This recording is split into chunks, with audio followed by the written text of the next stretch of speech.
बार गर्मी का मौसम पाकिस्तान के लिए सिर्फ तपिश नहीं बल्कि पानी की भारी किल्लत लेकर आने वाला है। हालात ऐसे बनते दिख रहे हैं कि वहां बूंद बूंद पानी के लिए हाहाकार मच सकता है। पहले से ही जल संकट से गुजर रहे पाकिस्तान की मुश्किलें अब और बढ़ने वाली है, क्योंकि भारत एक अहम जल परियोजना को पूरे करने जा रहा है, जिसका सीधा सीधा असर रावी नदी के पानी पर पड़ेगा। भारत का ये कदम 1960 की सिंधु जल संधि से पूरी तरह अनुरूप है। इस संधि के तहत रावी, सतलुज और ब्यास जैसी पूर्वी नदियों पर भारत का पूरा अधिकार है। अब तक जो पानी बुनियाद ढांचे के अभाव में पाकिस्तान चला जाता था, भारत उसी को रोक रहा है। इस परियोजना को लेकर जम्मू कश्मीर सरकार के मंत्री जावेद राणा ने अहम जानकारी दी है। उन्होंने कहा है कि इसका मकसद कठुआ और सांभा जैसे सूखे से जूझ रहे जिलों को सिंचाई का पानी देना है। बैराज से स्थानीय किसानों को राहत मिलेगी और जम्मू कश्मीर की जनता को पर्याप्त जल आपूर्ति सुनिश्चित होगी। सर, क्या इससे पाकिस्तान का पानी रोका जाएगा? अब मुझे बताइए, पाकिस्तान के साथ आपको क्या शरारत है? जिन्हें दे उन बेचारों को, साइड पे पड़े हुए हैं, वो अपनी मौत खुद मर रहे हैं, क्या जरूरत है सर आपको उसमें वो करने की? सर, आरएसपुरा के जुबलाइन होम से 3 क्रिमिनल भागे हैं, क्या उसमें 2 पाकिस्तानी नेशनल भी क्या था? जो जुबलाइन होम है आरएसपुरा सेक्टर में, वहाँ से 3 क्रिमिनल भागे हैं, उसमें 2 पाकिस्तानी भी हैं, तो क्या सुरक्षा में बड़ी चूक मानते हैं सर? ये तो एलजी साहब का सवाल बनता है।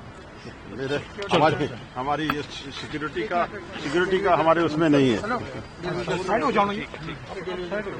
डेली वेजेस के लिए अब 26-27 जो है वो खुशियों का साल साबित होगा इंशाल्लाह। जी, वो खाली नहीं हो सकेगा।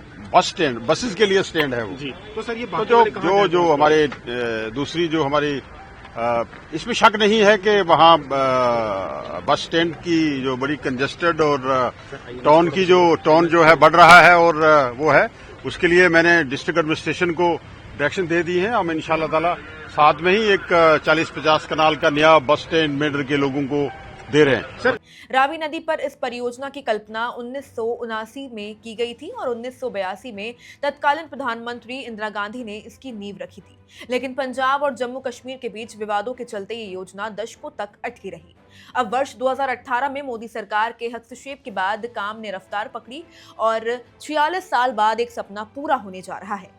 पाकिस्तान की अर्थव्यवस्था काफी हद तक खेती पर निर्भर है। उसकी लगभग 80% कृषि सिंधु नदी प्रणाली पर आधारित है।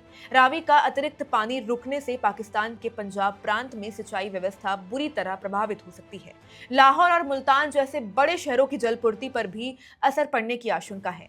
भारत का ये कदम 1960 की सिंधु जल संधि की पूरी तरह अनुरूप है। इस संधि के तहत रावी, सतलुज और ब्यास जैसी पूर्वी नदियों पर भारत का पूरा अधिकार है। अब तक जो पानी बुनियाद ढांचे के अभाव में पाकिस्तान चला जाता था, भारत उसी को रोक रहा है। पहलगाम आतंकी हमले के बाद भारत ने जल नीति को लेकर सख्ती दिखाई है। चुनाव और झेलम नदी से जुड़ी परियोजनाओं पर भी काम तेजी से किया गया है, जिससे साफ है कि पानी अब सिर्फ संसाधन नहीं बल्कि भारत की रणनीतिक ताकत बनता जा रहा है और इसका असर पाकिस्तान को आने वाले दिनों में गहराई से महसूस होगा। इस खबर में इतना ही। अगर आपको हमारी वीडियो पसंद आई हो तो हमारी वीडियो को लाइक करें, शेयर करें और हमारे चैनल को सब्सक्राइब करना ना भूलें। मैं थी आपके साथ वंशिका और आप देख रहे थे one India Hindi. Subscribe to One India and never miss an update. Download the One India app now.